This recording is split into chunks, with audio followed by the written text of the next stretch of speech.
Para más contexto de este vídeo os dejo estos vídeos aquí arriba. En el anterior vídeo vimos cómo Asir Othman Uroqa, hijo de Menir Othman Slossikan, heredó el poder del archipiélago dentro de la dictadura, de cómo mandaría ayuda militar en la primera guerra de la independencia en Albania y de cómo gracias a sus buenos cálculos no hubo una crisis de hambre, cosa que ya había sucedido en otras guerras. Los cronistas le describieron como una persona que, si no planeaba estrategias políticas, se dedicaba a leer de historia y de matemáticas. Se casó con Joanna A. Duo-X Chapid, con quien tuvo un hijo, Anini Othman Duo-X. Su hijo, en el año 177, fue secuestrado por un pirata Senin, por lo que tuvo que pagar 150 serps para recuperarlo. Al volver, este no sería el mismo. Estaba en trance constantemente. Sea lo que fuera lo que le hicieron a su hijo, le impulsó a crear la policía anti-Senin, una brigada paramilitar encargada de asesinar a sangre fría a todo Senin que se encontrase. Con esta acción, se ganó el odio de los seninistas, quienes en el año 179, un día que salió a la calle con su mujer y con su hijo, sería asesinado a golpes. Se dice que desde ese día, Anine salió de su trance. Lo que antaño fue un niño dulce y juguetón, se convirtió en alguien de mente fría, cruel y callado. Siguió al pie de la letra la filosofía sudesa que describo en el vídeo anterior. Hasta que no llegase a la mayoría de edad, es decir, a los 15 años, no podría gobernar, por lo que sería su madre Johanna A. quien lo haría por él. En el año 180 se dio la Segunda Guerra en Habana, en donde también se mataron a tropas de Serb para el emperador Guillem I de Galiza. Procedió con la misma metodología que su marido, pero la anterior guerra, pese a haberse pasado bien, no compensó en cuanto a número de recursos lo que se perdería, por lo que surgió una crisis. Por esta época, Nini empezó con su amor por la lectura como su padre. Sería relativamente popular al ser un fanático de la cultura e historia sudesa. La sociedad también adoptaría parte de esta cultura como literatura, vocabulario o estilos artísticos. Esto impulsado también por las relaciones con Tupachot. En el año 182, la guerra se perdió, sumiendo al país en una crisis aún peor. Esto provocó una serie de altercados por parte del pueblo contra la realeza, reprimidos muy violentamente por las fuerzas de la ley. Estos episodios violentos no llegaron a hacerse más intensos hasta que uno Eqise Chore, un noble, no se puso al frente del movimiento y puso al monarquismo unista, una corriente del monarquismo, como soluciona todos estos problemas. Sin el gobierno ceder durante casi un año, las revueltas se irían mitigando. En el año 187, Anine subió al poder. Mandó ejecutar públicamente a uno por desacatar a la corona. Un par de días tras su coronación y de la ejecución de uno, el Imperio Humano le pidió ayuda a Serb para su próxima guerra con Nuevo y Payat simultáneamente. Este sabía que dos guerras a la vez estando en crisis y tras los altercados públicos no serían buena idea, además de que ya se pronosticaba la caída del imperio. No lo consideraba un peligro, por lo que se negó a ofrecer ayuda. El imperio amenazó con represalias, pero Anine le dijo textualmente a Guillem: un imperio moribundo no está en posición de pedirle nada a un reino milenario. Tampoco es la frase más épica del mundo, pero por su carácter este dictador sería bastante estudiado a futuro, como Calígula o Napoleón hoy en día, salvo que este no era especialmente sádico ni excéntrico. Esta negativa produjo tensiones en el mar entre el imperio y Serb, pero cuando estas costas pasaran a poder de otras naciones, esto acabaría. Queriendo evitar el destino de su padre de morir joven, pidió la audiencia del mago Ese-Yin para que le ofreciese la inmortalidad. Este, no obstante, solo le podría alargar la vida, cosa con la que Nini se conformó. A sabiendas de que necesitaba una segunda visión de las cosas, le pidió al mismo Ese-Yin que sea su mano derecha, ya que se habían vuelto muy amigos en su estancia en Serb. Este, no obstante, se negó, pero recomendó a Lijaku, otro mago, quien, eventualmente, pasó a ser parte de su consejería. Aparte de todo esto, Anine sabía que necesitaba hacerse con la amistad de cierto sector de la población. Quería que fuese prácticamente exclusivo de él, y poderoso, así que pensó en los armadureados magos y armados. Los armadureados eran una subespecie de humanos de entre 3 y 5 metros, fornidos y caracterizados por siempre llevar armaduras. Los armados, por otro lado, otra subespecie de humanos, se caracterizaban por ser fuertes y de poder entrelazar su alma a la primera arma a la que le den nombre. Dependiendo del clan al que viniese, podrían convertir el metal de su arma en un elemento distinto: fuego para los Exego, hielo para los Lezuma y energía nuclear para los Trunsterk.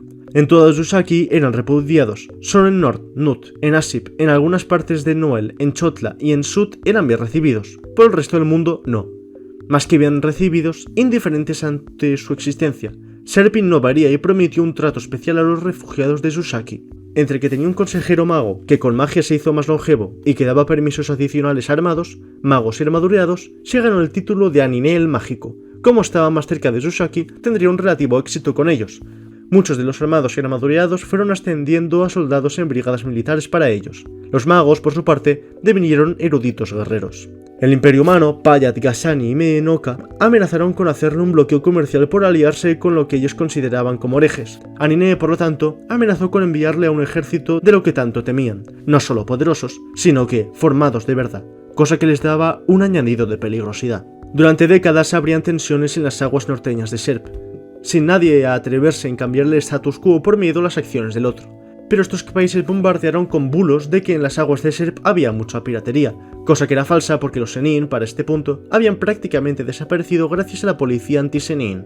En este tiempo de tensión, algunas manifestaciones monárquicas se dieron de nuevo, pero no duró ni un día gracias a las fuerzas armadureadas y armadas.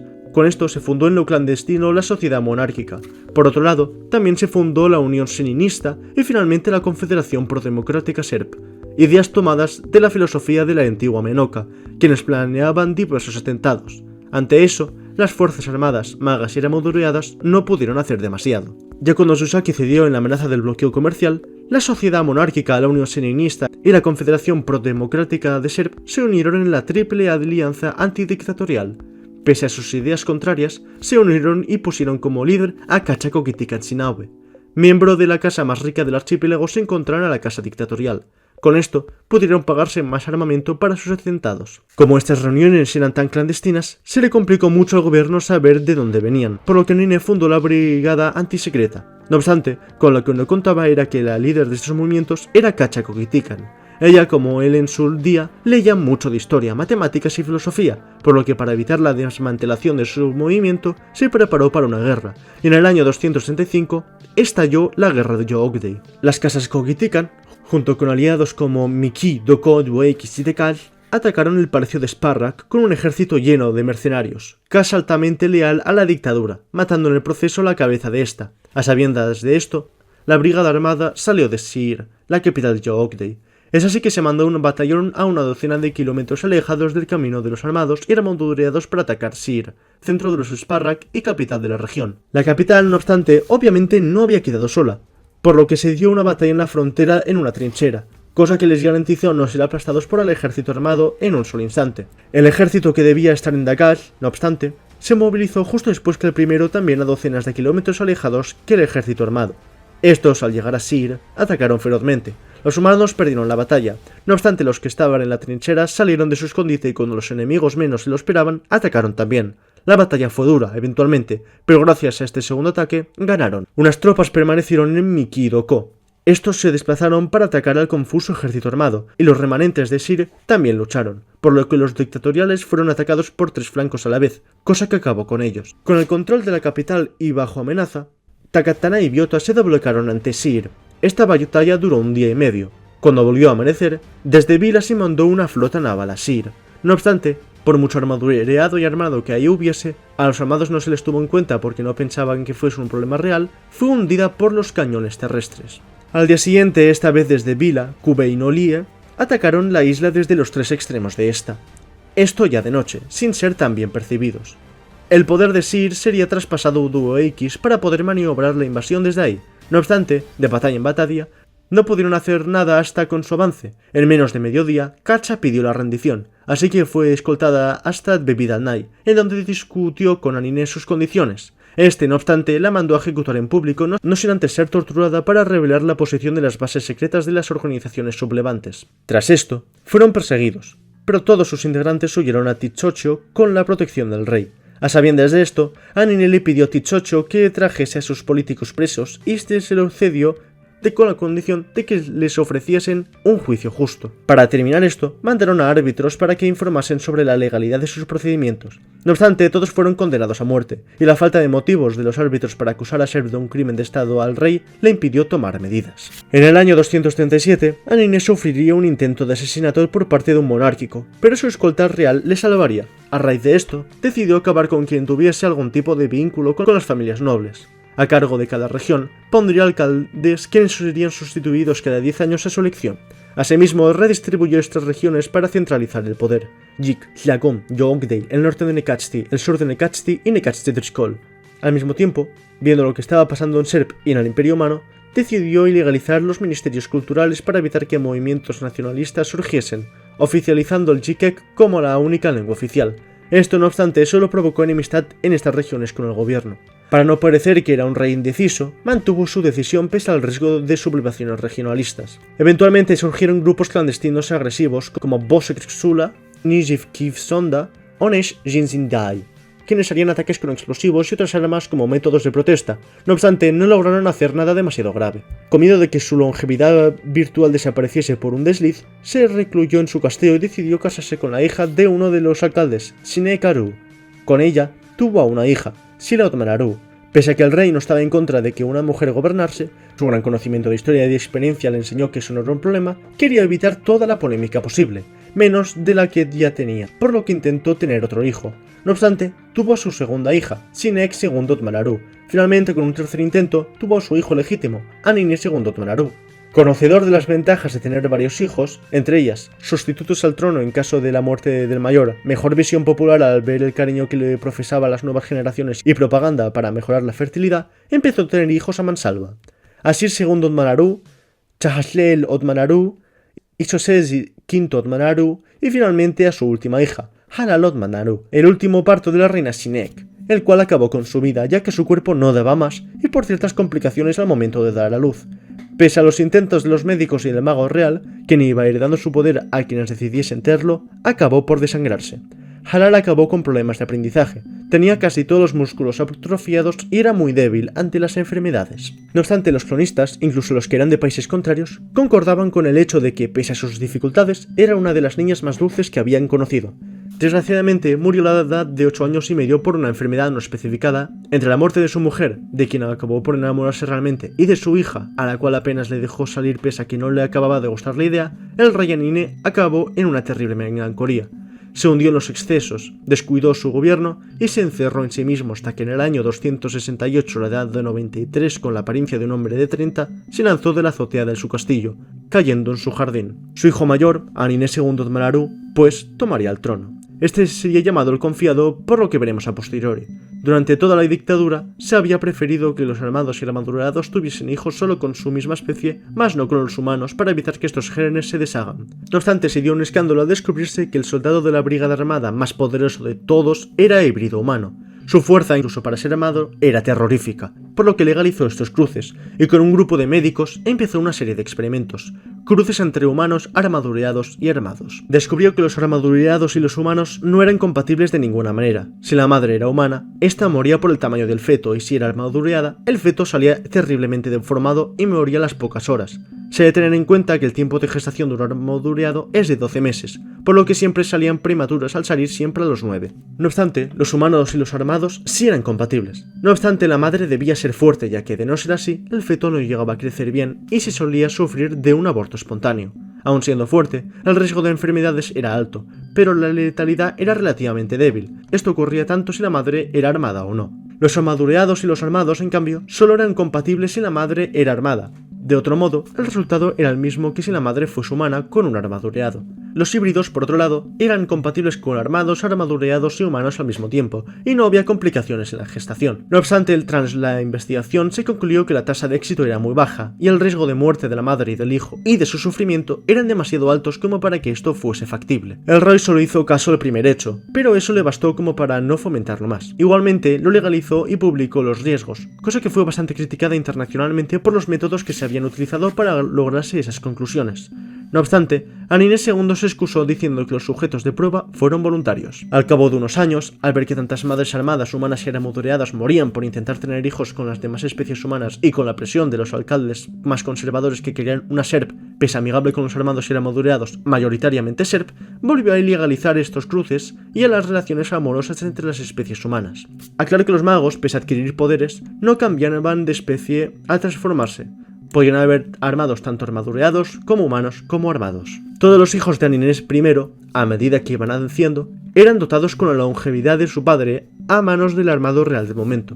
No obstante, esto no les impidió morir cuando su carreta fue atacada por un grupo de piratas seninistas en el año 292 a muchos kilómetros de cualquier lugar. El único superviviente del ataque fue Chahaslel Otmanaru gracias a sus grandes dotes de soldado. Al volver a salvo sobreviviendo una noche entre la tundra, fue coronado ya que ninguno de los hijos de sus hermanos sobrevivió, lo cual suscitó polémica. No obstante, su heroico acto de supervivencia le hizo merecedor del respeto del ejército y de gran parte del pueblo. Pese a estar casado con un hombre, decidió divorciarse de él y casarse con Yura Keloksuline, con quien tuvo a 2 mellizos, a Nine III Otman Kelok y a Halal II Otman Kelok. Todo lo que concernía a su imagen era lo ideal.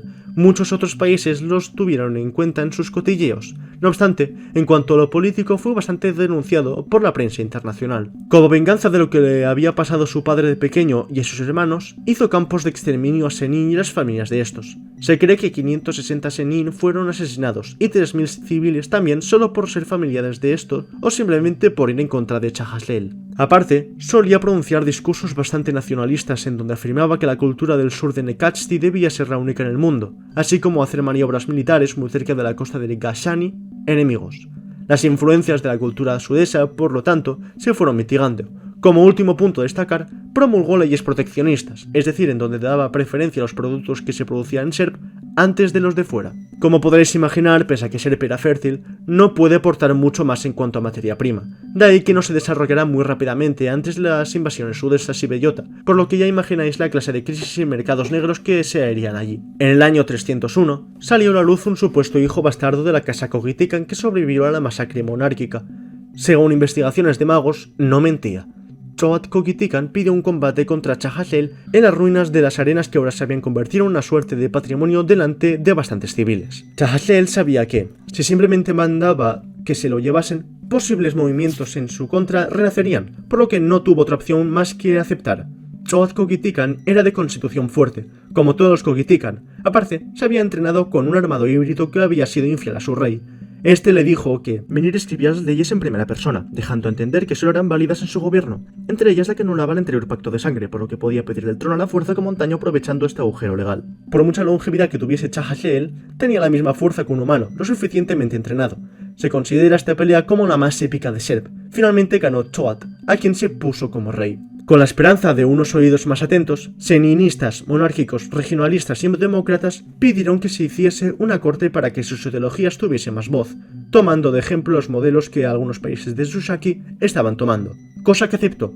No era muy listo, solo quería quitar al rey anterior porque había matado a los suyos y porque apoyaba la causa regionalista de la etnia Jibila, por lo que aceptó. Así pues, se fundaron varios partidos políticos, entre los que destacan Partido Seninista, Partido Regionalista Kiev, Partido Monárquico Serp, Pueblo Jibila Unido y Partido Democrático Popular Serp.